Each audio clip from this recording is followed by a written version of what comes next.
Oho. Actually, kahit dito nila ilagay yan sa easement nila, bawal din yan. Kasi yung easement is for parking purposes. Definitely, walang instruction.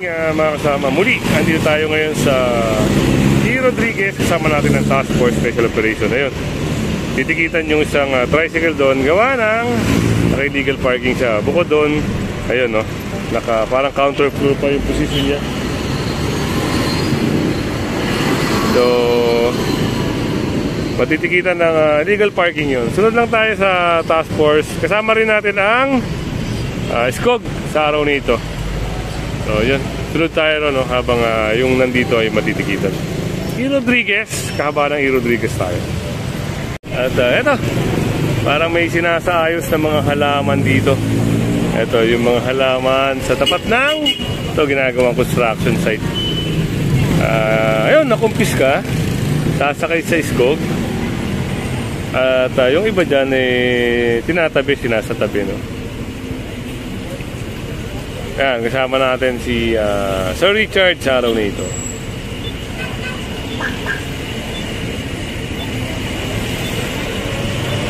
Kung bago na naman yung mga kasama ni Sir.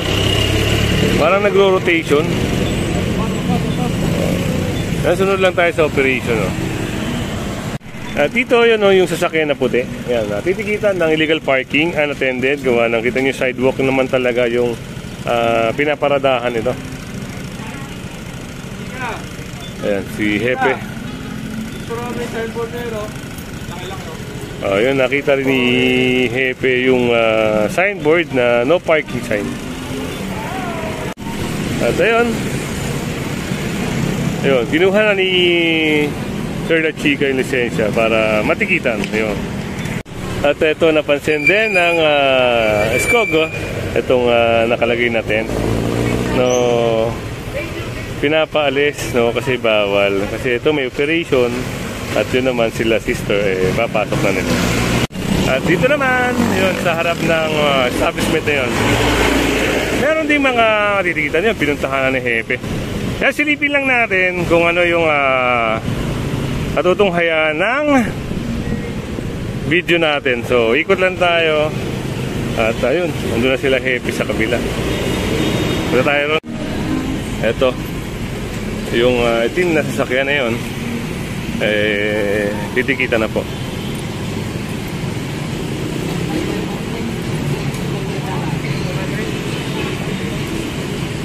At rito yung mga naka-park na motor. Ayan.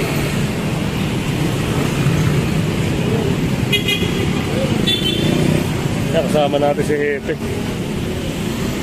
Ayun, yung lisensya. At dito. Ayan, to titikitan to ng illegal parking.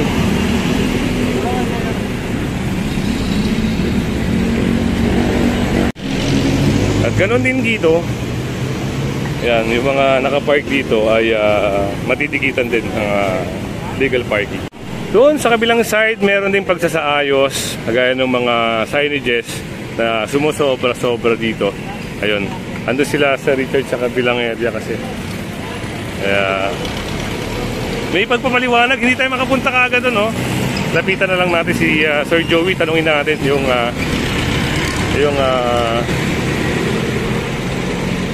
operation natin. Sir, good morning, sir. Sir, ang operation natin along E. Rodriguez. Mabuhay Lane. Alternate road. Then, meron tayong complaint. May barangay Damayanari. So, coordinate tayo sa kanila. Opo. Tayo punta ngayon.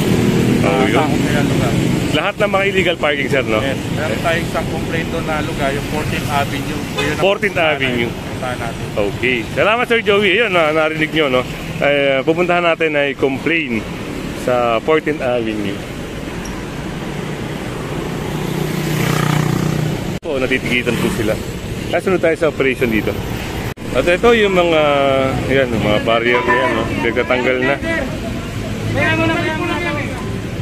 Asan yung manager mo? Ikaw ba dapat mo kausapin o manager dyan? Wala pa sila. Sinong in charge dyan? Wala pa. Anyway, ganito ang parating mo, ha? Kaya pinaglalagyan nyo yan, hindi nasakop ng titulo nyo yan. Ang tawag dyan ay government control area. Bangketa yan, ha? So ngayon, pagbibigyan ka namin ngayon, ikinabilang namin. Pero sa susunod, pag ibabalik mo yan dyan, mapipilitan na kami kumpiskahin yan, ha? Ibanggitin naman mo yan dyan. Parating mo, ha? Richard, Kapoderato, sidewalk clearing, ano? MMDA kami. Ito, let's go. Ayaw, may iba pa dalawa, ikaw na. Sige, ha? Okay. So yun, pinaliwanag din ng Sir Richard sa kanila na bawal. Sir, yung mga ganito talaga talagang hindi hinitulutan, ano? Kinukonsidered nilang reserved parking eh. Oho. Actually, kahit dito nila ilagay yan sa easement nila, Oo. bawal din yan. Kasi yung easement is for parking purposes. Definitely, walang structure. Walang structure dapat. Hindi po nasa ilalim ng batas.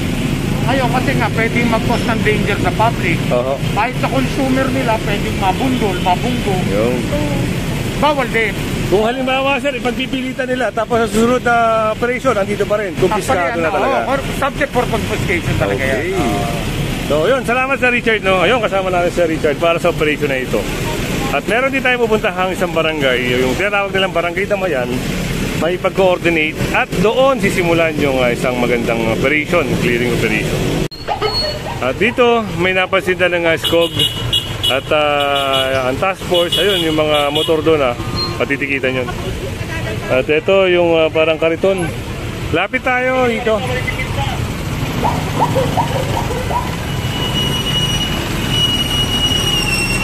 Yan, tinitikitan na ni Sir Kakbay.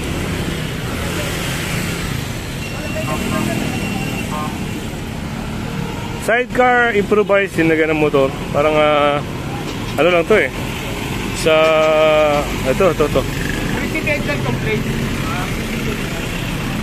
Ito.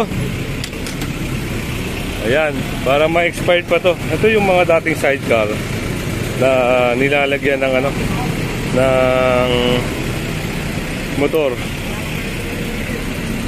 Pamaninigit, dalawa to. Ito, plaka ang titikitan dito, plaka.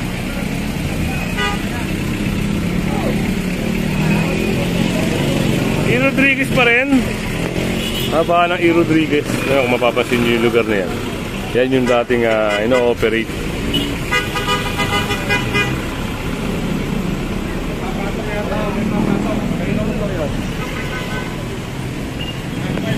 At dito may instruction si Sir Richard dito sa karito na ito.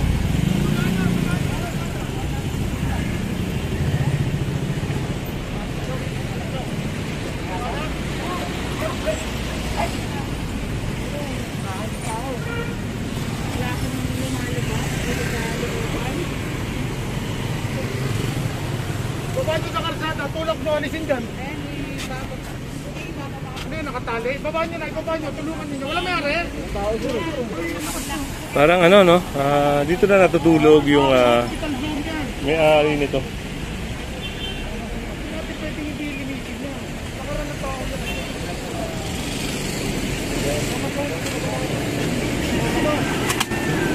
So, yan, pagbalik na may-ari nito, wala na yung kariton niya. Pero alam naman natin na bawal, alam din ng mga nakakarami na bawal ito.